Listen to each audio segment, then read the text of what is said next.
بسم اللہ الرحمن الرحیم۔ اللہ تعالیٰ قرآن حکیم میں فرماتا ہے، ہم نے جنوں اور انسانوں کی کثیر تعداد کو جہنم کے لیے پیدا کیا۔ ان کے دل تو ہیں لیکن وہ غور نہیں کرتے، ان کی آنکھیں تو ہیں لیکن وہ دیکھتے نہیں، ان کے کان تو ہیں لیکن سنتے نہیں۔ ایسے لوگ جانور ہیں بلکہ اس سے بھی بدتر۔ قرآن حکیم کی اس آیت پر غور کیا جائے تو یہ بات سمجھ میں آتی ہے کہ اللہ کی نظر میں عظیم لوگ وہ ہیں جو غور و فکر کرتے ہوئے عقل کا درست استعمال کرتے ہیں، اور جو لوگ ایسا نہیں کرتے انہیں جانور سے بدتر کہا ہے۔ قرآن حکیم میں بار بار عقل استعمال کرنے پر زور دیا ہے اور عقل استعمال نہ کرنے پر شدید گرفت کی ہے۔ یہاں ہم ایک بہت سادہ اور خوبصورت روایت کا حوالہ دیں گے۔ حضرت عائشہ رضی اللہ تعالیٰ عنہ فرماتی ہیں کہ میں نے عرض کیا، یا رسول اللہ صلی اللہ علیہ وآلہ وسلم، دنیا میں لوگوں کی فضیلت کس چیز سے ہے؟ فرمایا عقل سے۔ میں نے عرض کیا، کیا انہیں ان کے اعمال کا بدلہ نہیں دیا جائے گا؟ آپ صلی اللہ علیہ وسلم نے فرمایا، اے عائشہ، انہوں نے عمل بھی اتنا ہی کیا ہوگا جتنی انہیں عقل ملی ہوگی۔ ناظرین، عقل کتنی امپورٹنٹ ہے، اور بہت اہم بات یہ ہے کہ عقل استعمال کیسے کر سکتے ہیں، عقل میں اضافہ کیسے کر سکتے ہیں۔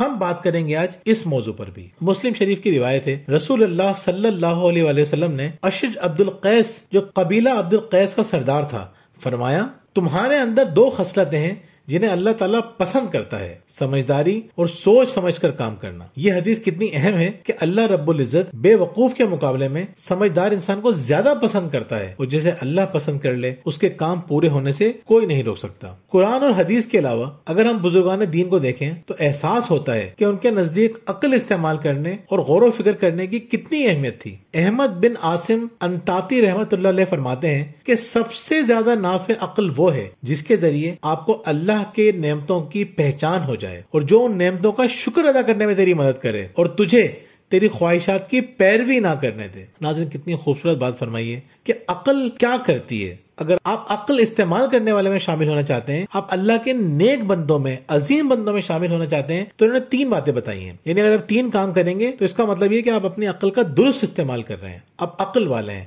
پہلی بات، آپ کو نعمتوں کی پہچان ہو جائے۔ اگر ہمیں نعمتوں کی پہچان ہو جائے، ہمیں یقین ہو جائے کہ جو نعمتیں ہمیں ملی ہیں وہ اللہ تعالیٰ نے دی ہیں، تو اس کا مطلب یہ ہے کہ آپ عقل کا درست استعمال کر رہے ہیں، اور یہ احساس ہونا کہ ساری نعمتیں اللہ تعالیٰ نے دی ہیں، یہی شکر گزاری ہے۔ تو دوسرے نمبر پہ، جو نعمتوں کا شکر ادا کرنے میں تیری مدد کرے۔ یعنی مثال کے طور پہ ہم اللہ کی نعمتوں کا شکر ادا نہیں کر رہے ہیں، تو اس کا مطلب یہ ہوا ہم عقل کا استعمال نہیں کر رہے ہیں۔ عقل لا محالہ ہمیں یہ بتاتی ہے کہ نعمتوں کا شکر ادا کرنا ہی اصل انسان کی پہچان ہے۔ اور تیسری بات جو عقل والوں کی خوبی بتائی ہے، جو وقتی فوائد کے لیے اپنی خواہشات کی پیروی نہ کرے۔ آپ خود سوچئے، آپ دنیا میں کن لوگوں کی عزت کرتے ہیں؟ ان کی جنہیں اپنے اوپر کنٹرول نہیں ہوتا، یا ان کی جنہیں اپنے اوپر بھرپور کنٹرول ہوتا ہے، جنہیں اپنی خواہشات کو روکنا آتا ہے؟ لیکن دنیا میں بھی ہم ان کی عزت کرتے ہیں، اور اللہ کی نظر میں بھی انہی کی عزت ہوگی۔ آج دنیا بھر کے ماہر نفسیات اور خوشحالی کی گر سکھانے والی شخصیات اس بات پر متفق ہیں کہ زندگی میں کامیابی اور خوشی کے لیے شکر گزاری اور نفس پر قابو پانے سے زیادہ اہم طریقہ کوئی اور ہو ہی نہیں سکتا۔ یقین کریں، بے عقل ہے وہ انسان جس میں شکر گزاری کی عادت نہیں، اور جسے اپنی بیجا خواہشات پر اختیار نہیں۔ عقل کا تعلق محض سوچ یا الفاظ سے نہیں، بلکہ اس کا لازمی اظہار عمل سے ہوتا ہے۔ سفیان بن عینیہ رحمت اللہ علیہ فرماتے ہیں کہ عقل مند وہ نہیں ہے جو خیر و شر کو جانتا ہو، بلکہ عقل مند وہ ہے جو خیر کو دیکھے تو اسے اپنا لے، اور شر کو دیکھے تو اس سے اجتناب کرے۔ ناظرین، باتیں کرنا آسان جبکہ عمل کرنا مشکل ہے۔ سمجھدار وہ نہیں ہے جو سب کچھ جاننے کے باوجود عمل نہیں کرتا، سمجھدار وہ ہے جو کم جانتا ہے لیکن جتنا جانتا ہے اس پر عمل کرنے کی پوری کوشش کرتا ہے۔ اللہ تعالیٰ نے قرآن حکیم میں یہاں تک ارشاد فرما دیا کہ کیوں کہتے ہو وہ بات جس پر عمل نہیں کرتے؟ اللہ کے نزدیک سخت ناپسندیدہ ہے یہ بات کہ تم وہ کہو جو خود نہ کرو۔ ناظرین، کبھی آپ نے غور کیا کہ شراب حرام کیوں ہے؟ شراب حرام ہونے کی مختلف وجوہات میں سے ایک اہم وجہ یہ ہے کہ شراب پینے کے بعد انسان کو عقل پر اختیار نہیں رہتا۔ یعنی اللہ عقل کی حفاظت اتنی ضروری سمجھتا ہے کہ ان چیزوں کو حرام قرار دے دیا جو ذہانت اور حکمت کی راہ میں رکاوٹ بنے۔ شراب کے علاوہ غصہ بھی حرام ہے اگر حد اعتدال سے بڑھ جائے۔ غصہ ہی کیا،